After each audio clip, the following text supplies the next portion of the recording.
when he started his online journey, let's call it this way, he was basically promoting his PhD. And how he would do that is to by promoting his product, Yeah. by calling the crazy ideas. And guys, to be honest, most of these courses are how to start. This is crazy. Just think about it.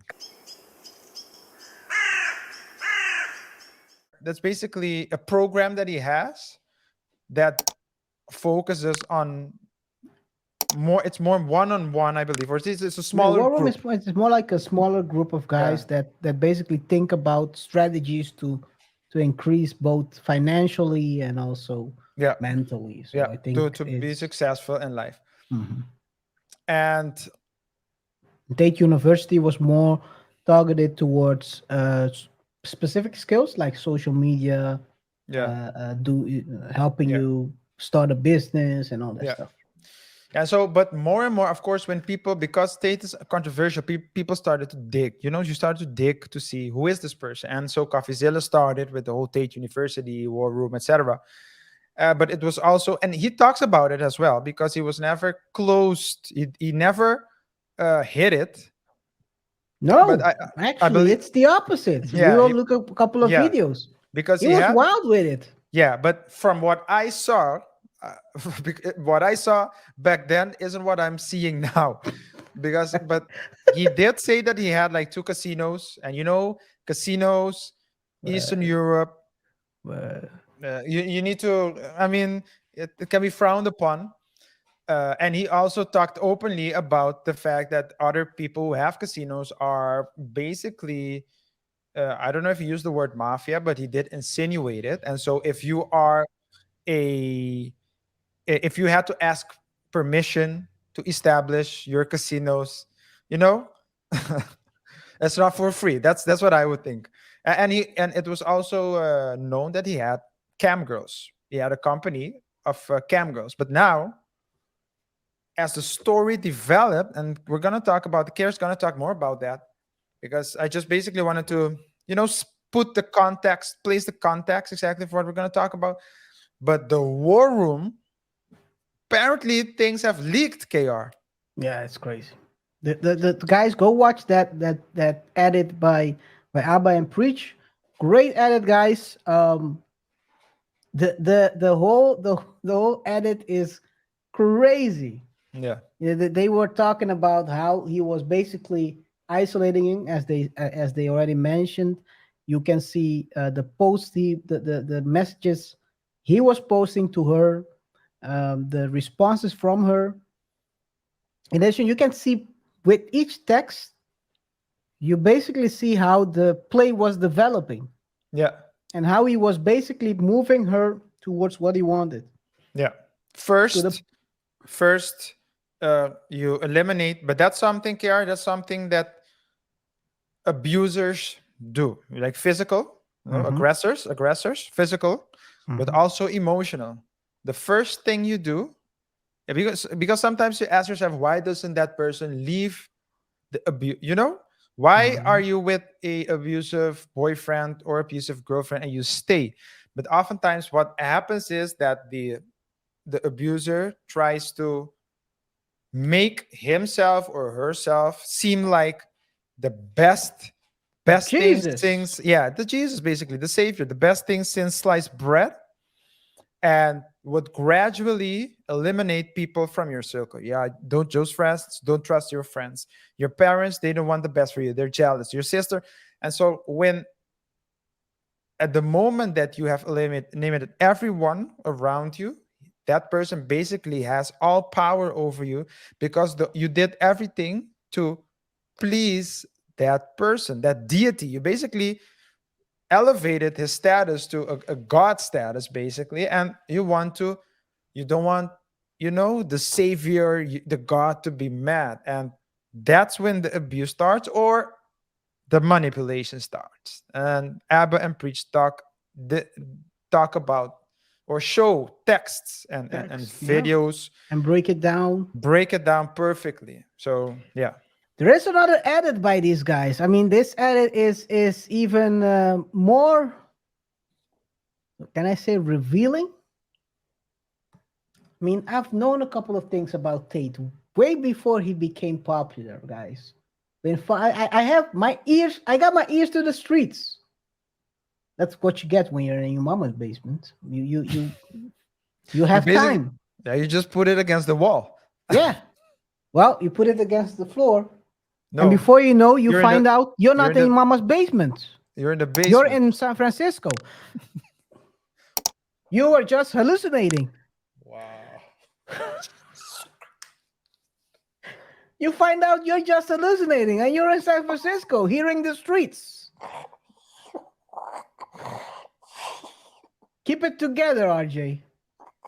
Keep it together. Let's take a look. Let's take a look at the another edit by Abba and Preach. Great content creators, man.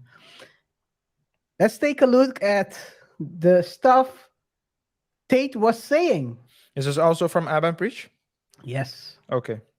Recruiting girls to make TikTok videos. They face charges which include human trafficking and forming a criminal gang to sexually exploit women. OnlyFans is the best hustle in the world. Are they accusing you of using violence or? No.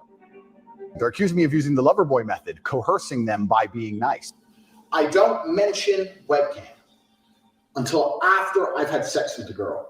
If you're on dates and you're trying to mention it and shit, it just doesn't work. It puts them off. I'd never do that. That's disgusting. I'm not a whore.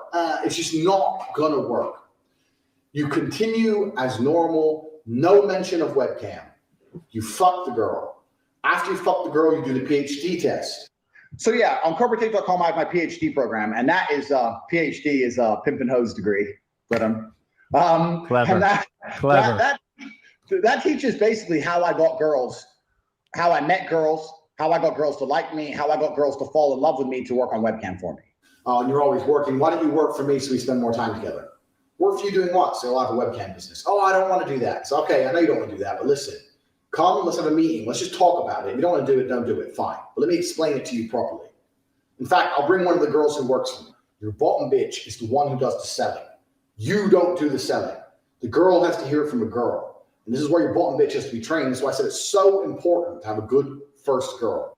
Because that's what I did. That was my MO was find girls, make them love me, and make them work for me. This girl's like, okay, well, I'll try it. Put both girls on camera together the first day. So the new girl could sit there and just sit with the other girl and get drunk. Give him a bottle of vodka. First night that I worked for him, Andrew bought me like 5 bottles of wine. So I got completely drunk because I'd never done webcam work. So I was very, very nervous. And that's how I got rich. So that teaches everything I know from start to finish about not only getting girls, not only obtaining them, but retaining them. Because that's a completely different game as well. And over time, I just built up this big little empire of webcam girls. At one point, I had 4 locations, 75 girls working for me. I'd take around half of the money, around 50%. You take 50%. Around 50%. They thought they were on 50%. And I said that the disparity is because of taxes. He would just pay me a flat fee of £15 an hour. We got to the point where we had these guys falling in love with my models, serious, big time in love, right? Sending crazy money. And they were convinced they were going to meet the chick. This is almost where I kind of felt bad because they're like, can we meet? I've sent you $200,000. I had these guys selling their houses, life savings, loans, all of it to me. Give me it all. I was all about trying to get paid. It always kills me that these guys are now the advocates for men and like men suffering and all this stuff. Yeah. But they just made their empire of money Let me finish that. on stealing from lonely, depressed men. Yeah. It just kills me. The irony is so fucking mwah. It's like, hey, lonely, pathetic man, I'm going to save you. But I also made all my money by taking advantage of you. It's just. Yeah, it's mind-boggling. He did a rebrand at a certain point, guys. If you guys see the pitch, he doesn't talk about this aspect anymore.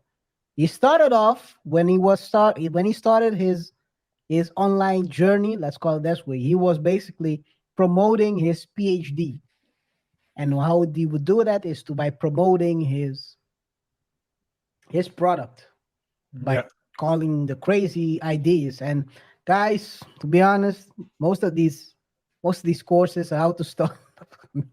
This is crazy. Just think about it, guys. Yeah. Let me break this down. Give me 2 seconds. Guys, do you actually think, for the guys who bought early on, do you actually think that you can learn from an online course how to be a pimp? You must be real delusional. I'm Yeah. sorry, guy. I'm sorry. But apparently people were buying. Yeah. People were Yeah. buying. Yeah. And I mean, for example, KR, we have, I mean, I've bought courses in the past for different things, nothing like this. But for example, you have courses where you actually get valuable information, tangible information. The first one that comes to mind, and the one that has more to do with this channel, is the lead attorneys courses on streaming. Expensive courses, but practical courses. You actually see what you have to do. Now, that's for when you're sitting behind a laptop or your computer trying to edit. Tells you, for example, what cameras you should buy. But at the end of the day, no matter how good a course is, you need to go out and do it yourself.